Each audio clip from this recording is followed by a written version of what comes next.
Let's listen in. Today we're talking about why you can't rely on former formulas of success in business. The article explains that in today's constantly changing business landscape, what worked in the past may not work anymore. The article gives an example of a financial services client who was facing a decline in membership. In the past, they had brought membership back up by hiring more salespeople. But this time it didn't work because consumer preferences had shifted to conducting business online. That's one of the reasons why you can't rely on former formulas of success. Formulas don't work the same in all contexts. The article mentions McDonald's as an example. Their formula of granting geographically non-exclusive licenses to franchisees may work for them, but it doesn't necessarily work for new franchisors who fear competition from other units of the same brand. Another reason why formulas do not always work is because they have a limited shelf life. The article mentions the West Coast offense in football, which was successful for the San Francisco 49 years in the 1980s. But as other coaches began implementing similar formulas, its benefits declined. Even the famed Toyota Way management system, which was successful for Toyota for many years, has been adopted by competitors, diminishing its competitive advantage. Finally, formulas can have hidden risks. The article gives an example of a high-commitment management model that was effective for technology startups in Silicon Valley.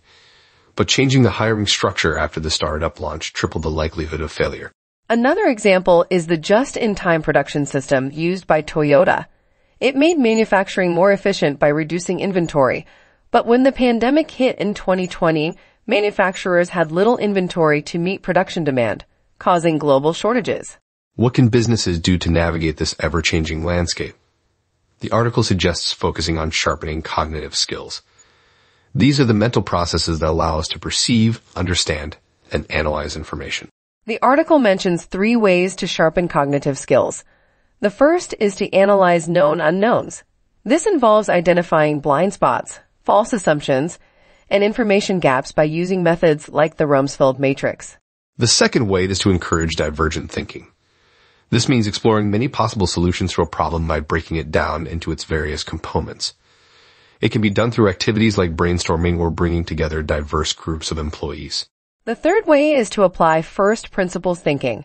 This involves breaking down complicated problems into basic elements and then reassembling them from the ground up. It allows for better focus on the root components of problems. By focusing on these cognitive skills, businesses can better adapt to change and solve complex challenges in unique ways.